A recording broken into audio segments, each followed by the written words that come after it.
Muito boa noite, meu amado irmão, minha amada irmã. Seja mais uma vez bem-vindo ao nosso culto pela internet, essa transmissão pelo YouTube. Hoje, 9 de maio de 2023, é uma data muito importante para mim, é um momento muito especial, porque há exatos 25 anos atrás, na primeira Igreja Batista de Heliópolis, a pedido da quarta Igreja Batista em Austin, estava sendo realizado o meu concílio, onde os pastores da Ordem dos Pastores Batistas do Brasil vieram até a igreja, me examinaram, fizeram perguntas, né? As perguntas bem clássicas sobre conversão chamada, sobre teologia, sobre eclesiologia, e depois, unanimemente, o concílio votou a aprovação da minha ordenação, e no culto à noite, pela graça e misericórdia de Deus, eu fui ordenado para, um mês depois, assumir meu primeiro ministério lá na quarta Igreja Batista em Austin, onde passei 4 anos alegres, felizes, muito amados, foram tão importantes. O povo de Austin é tão abençoado, tão amado, que eu saí de Austin já faz 21 anos, mas Austin não saiu de mim, e até hoje tenho um contato muito grande, muito carinhoso com aquele povo de lá. E nos últimos 21 anos, pastoreando, o privilégio de pastorear aqui, ao contrário, né? Eu nunca aprendo essa câmera invertida. Pastoreando a Igreja Batista da Prata, povo também amado, querido, que ao longo desses 21 anos temos caminhado juntos, pastor e igreja, igreja e pastor, pastor, família e igreja, juntos para continuarmos a obra do Senhor. Eu trouxe aqui né, a Bíblia Thompson, que foi a Bíblia que eu ganhei no dia do meu concílio. Vou mostrar para vocês aqui. Aqui tem a assinatura, né, dos pastores que participaram do concílio, e do outro lado da página a assinatura dos demais pastores. Muitos desses pastores aqui já partiram para a glória, como, por exemplo, o pastor que examinou o concílio chamado pastor José Chácara, o pastor que examinou teologia geral, meu querido pastor e amigo, me ensinou muito, pastor Heraldo Cavalcante. Quem fez a oração consagratória, que foi o meu avô, pastor Lino Frota. E o presidente do concílio na época era o pastor da igreja, meu amigo, pastor João Emílio Curtis Pereira. O secretário, meu grande amigo já de muita jornada, pastor Edmilson Costa da Silva, pastor até hoje da Igreja Batista de Bom Samaritano. Quem fez a entrega da Bíblia foi o pastor Jazanias Emílio, que está lá no Espírito Santo hoje. E a mensagem ocasional foi pelo meu pastor, meu querido pastor Reginaldo Nunes Gregório, que foi pastor da minha adolescência, da minha juventude, na minha querida primeira Igreja Batista em Rocha Miranda, igreja que eu fiquei até quando eu casei em 1994. E os demais componentes do concílio, o pastor Edgar Barreto Antunes, meu querido mestre também, aprendi muito com o pastor Edgar, continuando orando pela saúde dele, pastor Marco Antônio da Igreja Batista de Ebenezer, pastor Walter Ivantes, da segunda Igreja Batista de Heliópolis, até hoje lá, meu querido amigo, estive com ele semana passada. Outro pastor que já foi para a glória, meu também muito amigo, pastor Ciraldo César Alves, que na época era pastor da PIB Jardim Paraíso, pastor José Carlos e também Lino Teixeira, Xará, tá até hoje na Igreja Batista Nova Betel, um grande amigo meu, aprendo muito com ele. Pastor Sebastião da Silva, que também já foi promovido para a glória lá de Santa Clara. E o pastor Gelson Gomes de Melo, da segunda Igreja Batista Nova Aurora, naquela época. Então foram esses os pastores, depois alguns outros chegaram, não puderam assinar. E foi assim um momento muito especial para mim, naquele 9 de maio de 1998, e logo depois, em junho, no dia 3 de junho, se eu não estou enganado, eu assumi a quarta Igreja Batista de Austin e fiquei lá até fevereiro de 2002, até o último domingo de fevereiro de 2002. No sábado seguinte, no dia 2 de março de 2002, eu assumi pastorado, estamos lá até hoje, pela graça de Deus, da querida Igreja Batista da Prata. Enfim, um tempo de muita alegria, foi um dia assim de muita bênção.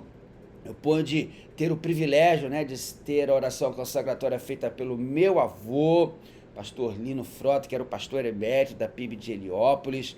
Fiquei muito grato a Deus porque de uma forma assim muito especial pude honrar o meu avô, né, que tanto fez por mim, pelas orações, pelos ensinos, pelas puxadas de orelha.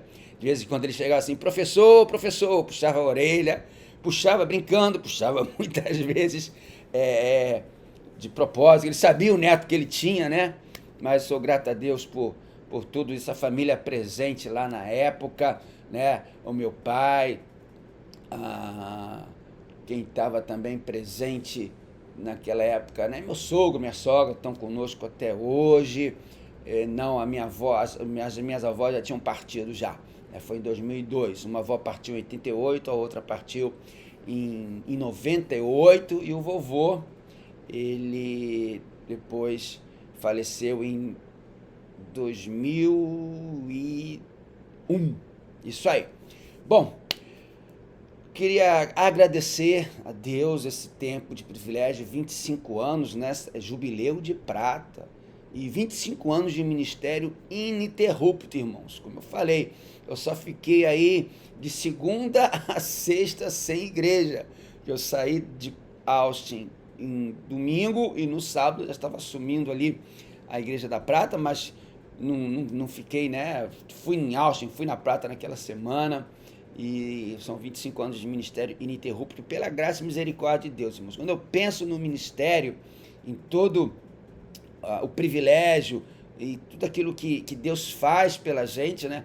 É só a graça de Deus mesmo, só a graça do Senhor para nos ajudar, para nos sustentar, para nos fortalecer, para abençoar a vida da gente. Claro, ao lado do ministério, a minha esposa, Jaqueline, sempre companheira. Eu, desde que eu fui para o seminário, sempre pedi a Deus, orei ao Senhor, uma esposa que fosse parte integrante do meu ministério.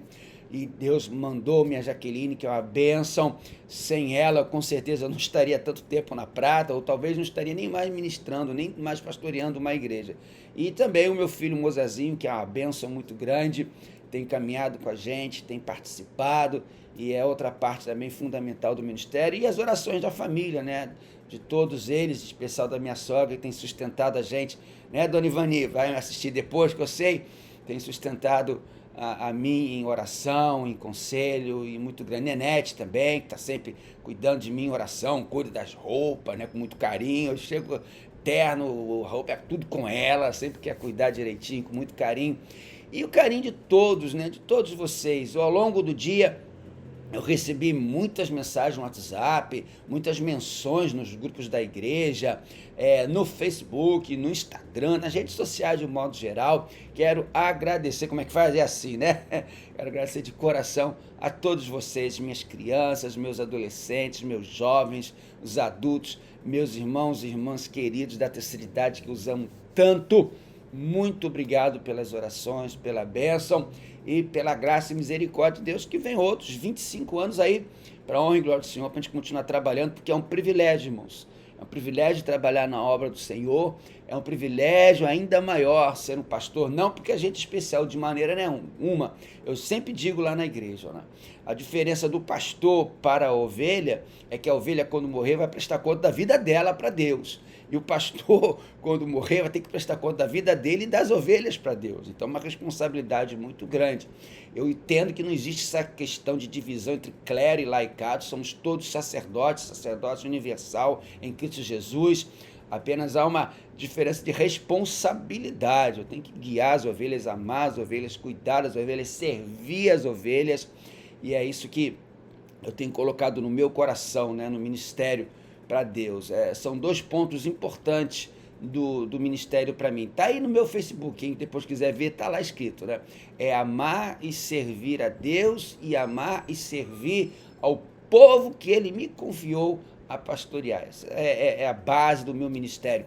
E agora, no último ano, também como professor ali no Seminário Teológico Batista Belfor Roxense, ensinando o Novo Testamento. É um privilégio também, além de ser pastor, professor, ensinar, abençoar a nova geração de pastores que está vindo ali, e é muito gratificante poder contribuir com a minha experiência, com aquilo que eu aprendi nos seminários que eu cursei, nos cursos que eu fiz para a nova geração.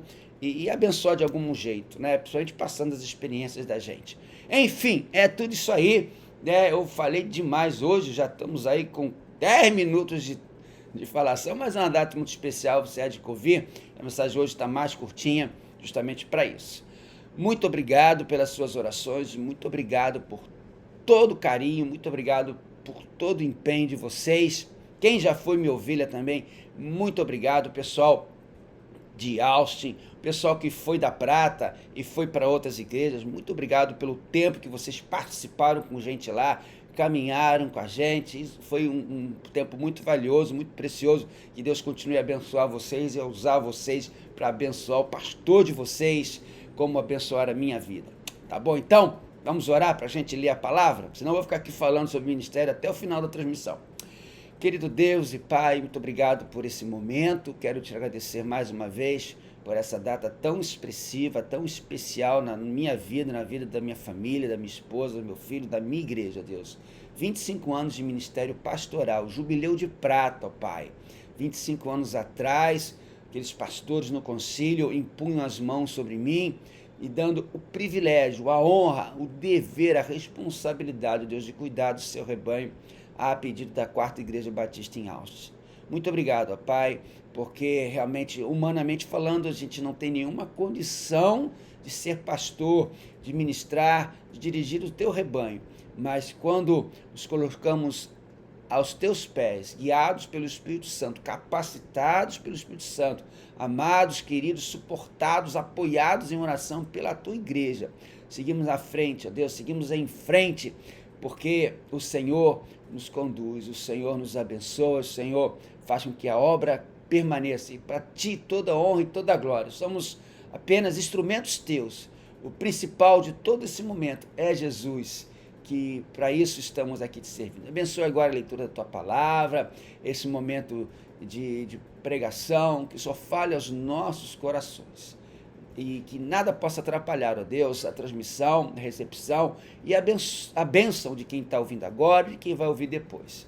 Eu oro em nome de Jesus. Amém. Amém, irmãos. Continuando, eu não fiz nenhuma palavra especial hoje a respeito de ministério, não. A gente vai continuar nossa série de mensagens, né? Então, abre lá a sua Bíblia na 2ª carta de Paulo aos Coríntios, no capítulo 2. Terminamos na mensagem passada o capítulo 1, e hoje vamos para o capítulo 2, 2 Coríntios, capítulo 2, versos de 1 a 11, e eu vou falar sobre algo muito importante para qualquer pessoa, tanto crente quanto não crente. Sabe o que é o título da mensagem de hoje? Aprendendo a perdoar como Jesus. Isso aí, aprendendo a perdoar como Jesus. Abra a sua Bíblia, pegue papel, pegue caneta para você anotar, né? Tem sempre uns pontos importantes, e vamos ler a palavra do Senhor. 2 Coríntios, capítulo 2, versos de 1 a 11, aprendendo a perdoar como Jesus. Diz o apóstolo Paulo: de modo que resolvi não lhes fazer outra visita que causasse tristeza, pois se os entristeço, quem me alegrará senão vocês, a quem tenho entristecido. Escrevi como escrevi para que, quando eu for, não seja entristecido por aqueles que deveriam alegrar-me. Estava confiante em que todos vocês compartilhariam da minha alegria. Pois eu lhes escrevi com grande aflição e angústia de coração, com muitas lágrimas, não para entristecê-los, mas para que soubessem como e profundo o meu amor por vocês. Se alguém tem causado tristeza, não tem causado apenas a mim, mas também em parte, para eu não ser demasiadamente severo a todos vocês. Verso 6. A punição que lhe foi imposta pela maioria é suficiente. Agora, pelo contrário, vocês devem perdoar-lhe e consolá-lo, para que ele não seja dominado por excessiva tristeza. Portanto, eu lhes recomendo que reafirmem o amor que têm por ele. Eu lhes escrevi com o propósito de saber se vocês seriam aprovados, isto é, se seriam obedientes em tudo. Verso 10. Se vocês perdoam a alguém, eu também perdoo. E aquilo que perdoei, se é que havia alguma coisa para perdoar, perdoei na presença de Cristo por amor a vocês, a fim de que Satanás não tivesse vantagem sobre nós, pois não ignoramos as suas intenções. Que o Senhor abençoe a leitura da sua palavra lida aos nossos corações. Amém, irmão? Diz amém aí do outro lado. Bom, na sua primeira carta aos Coríntios, Paulo tratou detalhadamente do problema de um homem que havia cometido o terrível pecado de incesto com a mulher do seu pai. Esse fato foi tão escandaloso que nem mesmo na pervertida cidade de Corinto essa situação foi aceita como normal. Não. Paulo deu ordens expressas à igreja para disciplinar aquele membro e que eles deveriam chorar pelo pecado, julgar o pecado e remover aquele pecado. Depois, quando terminar a mensagem, aí se você quiser, abra lá em 1 Coríntios, capítulo 5, versos de 1 a 13, onde Paulo dá esses conselhos. Quando Paulo, então, faz a sua segunda visita à igreja de Corinto, para tratar desse problema e de outros problemas que haviam surgido, esse homem, olha só que coisa, esse homem que cometeu o pecado do incesto, agiu como um líder da oposição. Geralmente isso acontece, né? Aquelas pessoas que estão erradas vão sempre contra aqueles que estão certos.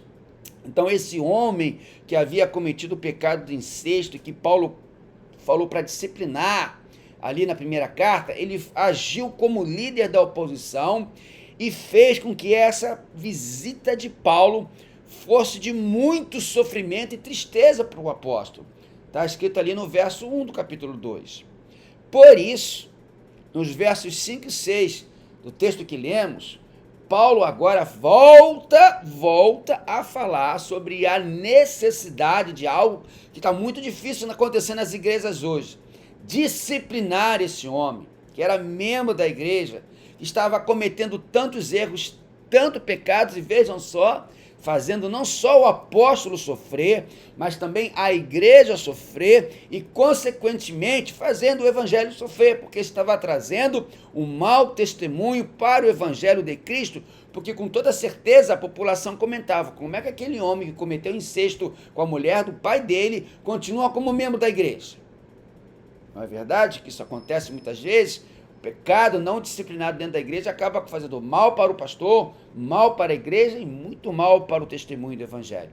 Mas, a partir do verso 7, essa mensagem fala de perdão, de aprender a perdoar como Jesus. Embora esse homem incestuoso, pecador, fez tantos males a Paulo, à igreja e ao evangelho, preste atenção que a partir do verso 7, Paulo vai continuar a tratar desse assunto que estava causando tantos males à igreja e a ele. Depois de tratar da disciplina daquele membro incestuoso que trazia tanta dor, Paulo agora vai tratar da questão do perdão e da restauração dessa mesma pessoa que estava trazendo tantos males para a igreja. E sabe como é que Paulo estava então tratando essa questão do incesto? Paulo estava pensando em ser vingativo? Queria fazer um desagravo? Afrontar aquele irmão? Não, de maneira nenhuma Paulo estava ensinando isso. Como crente no Senhor Jesus Cristo, Paulo diz algo completamente diferente daquilo que um coração magoado, machucado, sofrido, injustiçado poderia rebater e fazer com alguém que o feriu. Paulo orienta a igreja a perdoar esse homem e baseou essa admoestação em 3 motivos incontestáveis. Primeiro motivo pelo qual a igreja deveria perdoar aquele homem, por amor a esse mesmo homem, versos 7 e 8, o perdão é o remédio que ajuda a curar o coração ferido. O segundo motivo pelo qual a igreja deveria perdoar o homem pecador, por amor ao Senhor, versos 9 e 10 do capítulo 2. O homem havia pecado contra Paulo e contra a igreja, mas acima de tudo havia pecado contra o Senhor. E o terceiro motivo pelo qual a igreja deveria perdoar o homem, por amor à igreja, verso 11. Quando existe na igreja um espírito de rancor, de inimizade, até mesmo de ódio por causa de pecados, não se trata o assunto da forma como a Bíblia ensina. Será que, meu amado, meu irmão, na sua igreja há um momento de rancor, há um espírito de inimizade, de ódio? Então tem que ser tratado como a Bíblia ensina. Porque quando você, crente, presta atenção, olha para mim agora, quando você, crente, nutre um espírito rancoroso, odioso, sem dar chances ao perdão, a primeira coisa que acontece é você mesmo entristecer o Espírito Santo. E além disso, algo ainda terrível, além de entristecer o Espírito Santo, algo terrível também acontece. É o que Paulo fala em Efésios capítulo 4, a partir do verso 27 a 32. Damos lugar ao diabo. Não seja, meu amado irmão, minha amada irmã, não seja um crente rancoroso, não seja um crente cheio de ódio, não seja um crente vingativo, porque além de você entristecer o Espírito Santo, Paulo fala em Efésios que quando fazemos isso, nós damos lugar ao diabo e você não quer dar lugar ao inimigo das nossas almas, não é verdade? Pois, para que você aprenda a perdoar como Jesus perdoou e ensinou, como Paulo está aqui admoestando, quero rapidamente destacar agora 3 pontos sobre a importância do perdão que restaura a sua vida e a de quem você perdoa. Em primeiro lugar, para perdoar como Jesus, você precisa aprender que o perdão traz conforto e libertação da tristeza. Acompanha comigo o verso 7. Agora, pelo contrário, vocês devem perdoar-lhe e consolá-lo para que ele não seja dominado por excessiva tristeza. Veja, meu amado, a disciplina alcançou o propósito desejado. Paulo fala em 1 Coríntios para disciplinar, e a disciplina alcançou o propósito desejado. E o homem que praticara tal loucura e se insubordinara contra Paulo está agora quebrantado, arrependido. Paulo diz que a tristeza excessiva estava consumindo a alma dele. Agora, olha só que interessante, por isso que eu amo o grego, e me aprofundei um pouco no grego do Novo Testamento, né? A língua que foi escrita no Novo Testamento. A palavra grega traduzida aqui pela Nova Versão Internacional por dominado, e na versão de João Ferreira de Almeida por consumido, ela era também empregada quando os animais devoravam a sua presa. Então, quando Paulo diz aqui que a tristeza estava dominando, quando Paulo diz aqui que a tristeza estava consumindo, é a mesma palavra para quando, por exemplo, um leão pegava uma ovelha e devorava ela. A tristeza tem a capacidade de devorar, de consumir, de dominar a nossa alma por causa da falta do perdão. Essa palavra também é usada quando as ondas ou as correntezas da água engoliam as pessoas. Por exemplo, provavelmente você na praia já levou o que a gente chama de caixote de uma onda, não é? É aquela que você está todo feliz lá na praia, de repente alguém grita para você, olha para trás, vem uma onda grande e te pega e te joga para baixo e você dá um monte de cambalhota dentro da água e vai parar com a cara lá na areia, todo cheio de areia, às vezes até machucado. A onda te atropelou, te dominou, te jogou assim. Esse também é o sentido desta palavra aqui empregada por Paulo quando ele diz para que ele não seja dominado por excessiva tristeza. Meu amado, o perdão restaura. O perdão traz a libertação dessa dominação, desse devorar da tristeza. Paulo, como pastor, orienta a igreja, exorta a igreja a imediatamente perdoar esse irmão e a consolar esse irmão. Algo bem interessante também aqui, a palavra consolo, vem de uma palavra grega que você que é crente certamente já ouviu antes em alguma mensagem, até minha, né?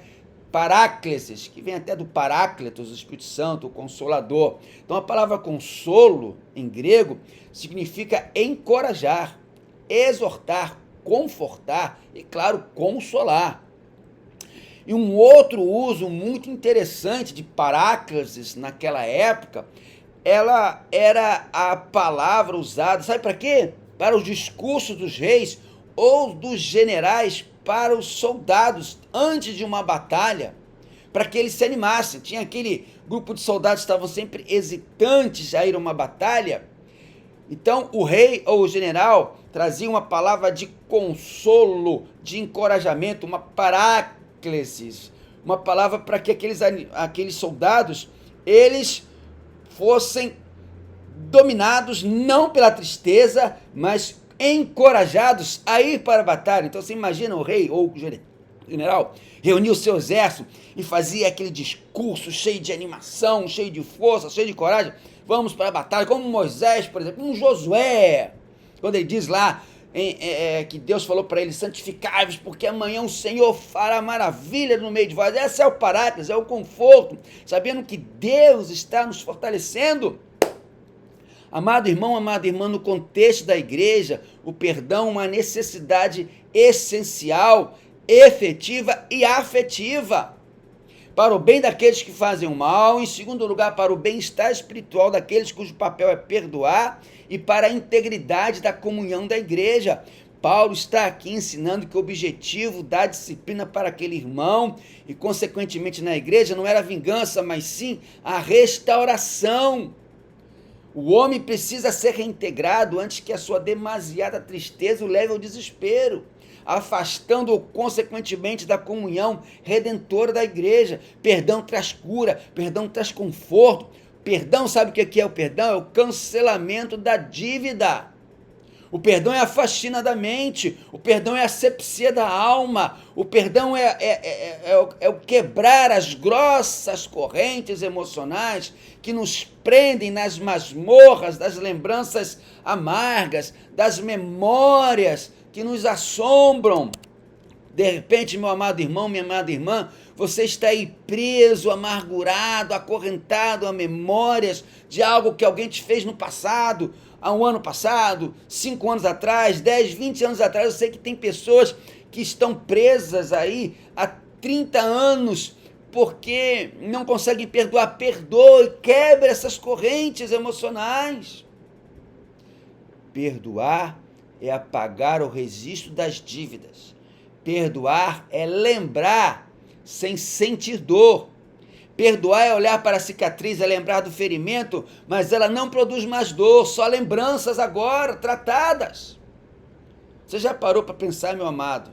Você já parou para pensar, minha amada, que o perdão de Deus a você é tão completo, tão miraculoso, tão maravilhoso, que nem cicatriz deixa? Você perdoa, fica a cicatriz. Você olha para a cicatriz, não sente dor, mas lembra. Mas quando Deus te perdoa, nem cicatriz deixa. Que maravilha é o perdão de Deus. Aprenda a perdoar como Jesus. Quer um exemplo? Quanto tempo você pensa numa conta que já pagou? Eu, por exemplo, me esqueço das minhas contas logo depois que eu as pago. Eu não fico preocupado com a conta de luz do mês passado, já pagou. Eu não fico preocupado com a conta de telefone do mês passado, já paguei. Agora, a pergunta é: se Deus esquece um pecado no momento em que você o confessa, não acha que você deveria esquecer também? Liberte-se da culpa, da tristeza, perdoando, meu amado, e se perdoando também. Caminhando já para o final, em segundo lugar, esses 2 próximos pontos são bem menores. Em segundo lugar, para perdoar como Jesus, você precisa aprender que o amor deve ser ministrado aos que arrependidos se voltam para Deus. Confere comigo o verso 8. Portanto, eu lhes recomendo que reafirmem o amor que têm por Ele. A igreja não deveria apenas perdoar o faltoso arrependido, mas também ministrar a ele a abundância do seu amor. O amor, meu amado, deve ser verbalizado, dito, falado, demonstrado. Você deve demonstrar o amor e falar: eu te amo, você é importante. Hoje, por exemplo, como me senti amado pela minha igreja, pelos meus irmãos, pelas minhas ovelhas, pela minha família, por causa das palavras de carinho, de amor verbalizada, ditas, escritas, pelos 25 anos de ministério. Isso faz com que a gente se sinta cada vez melhor. Meu amado, o amor apaga a multidão de pecados. O amor sara as feridas, o amor restaura. O amor não joga no rosto daqueles que caíram nas suas fraquezas. O amor não faz registro permanente dos fracassos. Tem gente, meu querido, que parece que mantém um caderninho de anotações. Manja, percebe? Um caderninho que a pessoa fica anotando, e toda vez que acontece alguma coisa, aquela pessoa joga na cara do outro: ah, você fez isso. Não, o amor não faz registro dos fracassos. O amor vira as páginas do passado. O amor escreve um novo capítulo cheio de doçura. O amor corre ao encontro daquele que volta arrependido e lhe coloca uma túnica nova, sandália nos pés, um anel no dedo. O amor celebra a volta dos pródigos à casa do Pai, como o nosso Senhor Jesus nos ensina tão maravilhosamente na parábola do filho pródigo, lá em Lucas 15. A palavra que Paulo usa aqui, em grego, traduzida por reafirmar no verso 8, olha aqui também que interessante, ela era usada nos papiros para confirmar uma venda ou ratificação de um compromisso. O que isso me ensina? Ensina que a confirmação desse amor contida na exortação de Paulo parece ser um ato formal a ser executado pela igreja, da mesma maneira que a execução do castigo anteriormente parece ter assumido o caráter formal judicial. Então, do mesmo jeito que disciplina, nós temos que confirmar o amor, reafirmar o amor. Um grande autor que eu gosto muito de ler, tenho muitos livros dele, Philip Yancey, disse o seguinte: ser cristão é perdoar o imperdoável nos outros, pois Deus perdoou o imperdoável em nós. Terceiro e último lugar, para perdoar como Jesus, você precisa aprender que a restauração deve ser uma atitude coletiva de toda a igreja. Olha o verso 10. Se vocês perdoam alguém, eu também perdoo. A finalidade da disciplina não é tanto castigar o pecador, mas é transformá-lo. A restauração, a comunhão da igreja deve ser uma atitude de toda a igreja na presença de Cristo. O propósito da disciplina não é a destruição do faltoso. Paulo fala isso na primeira carta, capítulo 5, verso 5, mas a sua restauração, que nós lemos aqui em 10. Se vocês perdoam, eu também perdoo. A igreja precisa estar unida, tanto no processo da disciplina, como na decisão da restauração. Quando um pecador se arrepende, tanto a reconciliação como a reintegração deve acontecer naturalmente com muita alegria, com muita glória a Deus, porque aquela pessoa está se reconciliando.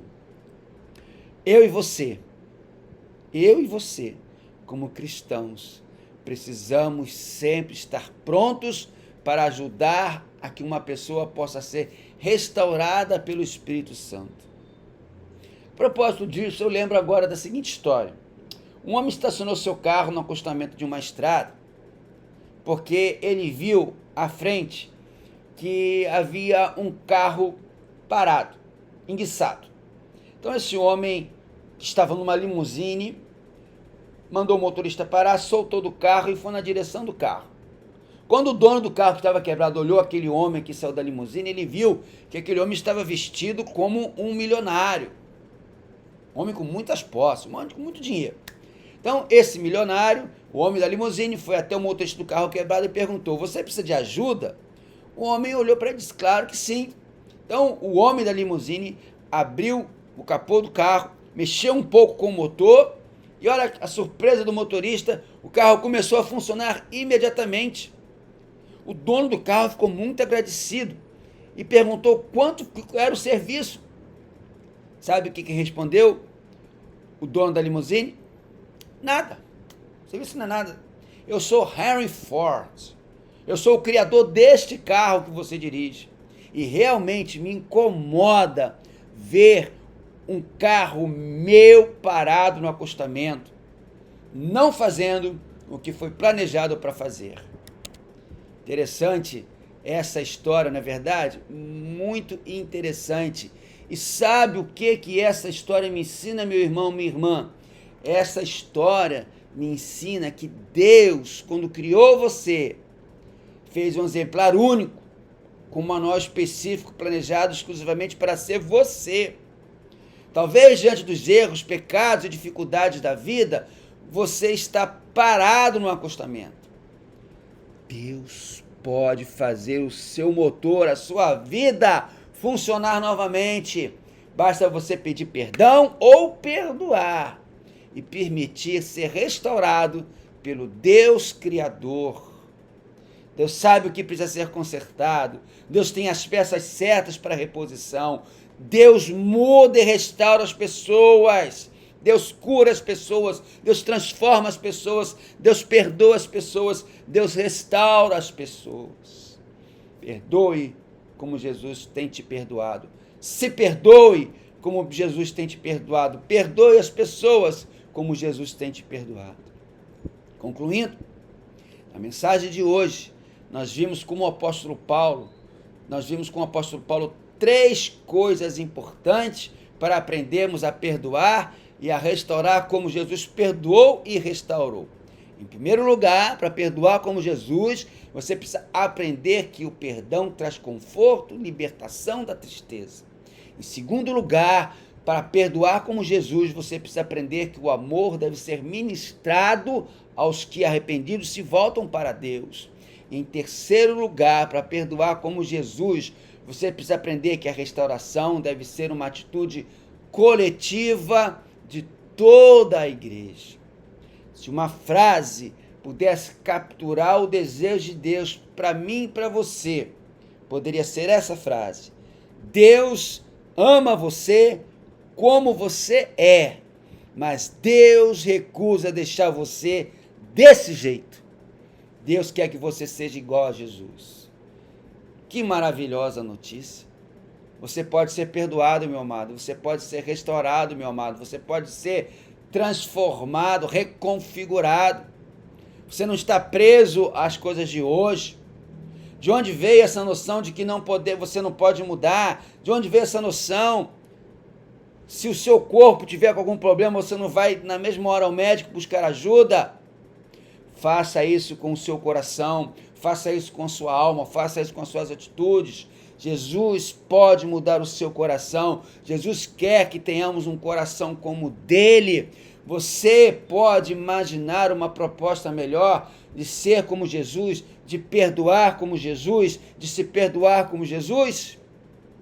Então faça essa oração comigo agora e peça a Jesus perdão, restauração, e que você também possa perdoar todos aqueles que lhes fizeram mal. Ore comigo agora. Senhor Jesus, eu peço-te perdão pelos meus erros, peço que o Senhor me transforme, que o Senhor me restaure, me conserte, me renove, ó Deus, e que eu aprenda a perdoar os outros, porque o perdão não feito traz tristeza, traz mal para a alma, traz doença para o corpo, que eu possa aprender também a me perdoar, porque o Senhor, quando perdoa, não fica nem cicatriz, ó Deus, e que eu possa experimentar esse perdão cada vez mais e mais. É a oração que eu faço em nome de Jesus. Amém.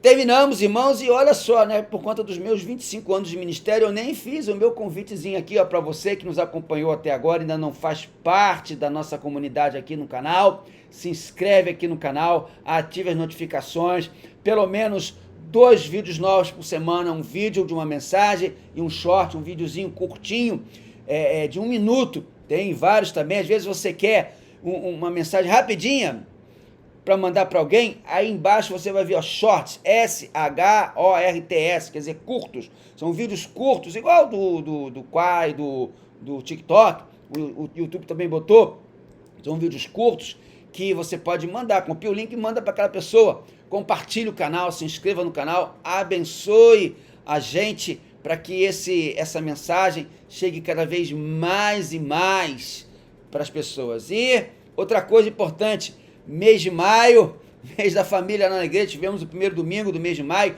Domingo que vem você é convidado, se você quer mamãe, você é convidado a estar conosco domingo que vem à noite, às 18 horas, aqui na Igreja Batista da Prata, Rua Carlos Ribeiro Costa 217, Centro Prata, Nova Iguaçu. Deus vai ter uma palavra especial para o seu coração, mamãe, uma palavra de fé, uma palavra de força, de coragem, de bênção, de alegria, de ânimo. Não deixe de participar. 10 horas teremos a nossa EBD e às 18 horas o nosso culto da família. Nós da Igreja Batista da Prata trabalhamos o ano inteiro com família, mas no mês de maio trabalhamos ainda mais. E você é meu convidado a estar conosco próximo domingo, às 10 e às 18 horas, participando desse culto. E você que é mamãe, não deixe de ir domingo à noite, culto especial para você. Ufa, muita coisa, né? Muito obrigado mais uma vez, o vídeo ficou até mais longo, aí 40 minutos até agora de transmissão, mas hoje é um dia especial, né? Que Deus te abençoe, que possa você orar por mim ainda nessa noite, agradecendo a Deus e pedindo pelo meu ministério, e vamos orar. Que o amor de Deus, nosso Pai, a graça salvadora de Jesus Cristo, Filho, nossa meiga esperança e as consolações do Espírito Santo do Senhor, seja com quem ouviu essa palavra agora ou quem vai ouvir depois, desde agora e para todos sempre. Amém, amém e amém. Uma noite feliz, uma noite abençoada, uma noite de paz. Eu sempre deixo aqui, não sei que hora que eu peço direitinho, mas 2 links de mensagens anteriores, você já pode clicar e ouvir de novo. Aqui em cima, desse lado aqui, tem o vídeo, então você pode ouvir. Agora o telefone achou de tocar, deixa eu desligar aqui o telefone. Ei, telefone bom para tocar, né? Que beleza, esqueci de botar o telefone no mudo, mas tudo bem, já tocou, deixa para lá. Muito obrigado, meu querido, Deus abençoe, uma noite feliz, uma noite de paz e até terça-feira que vem, se Deus assim permitir. Fique com Jesus.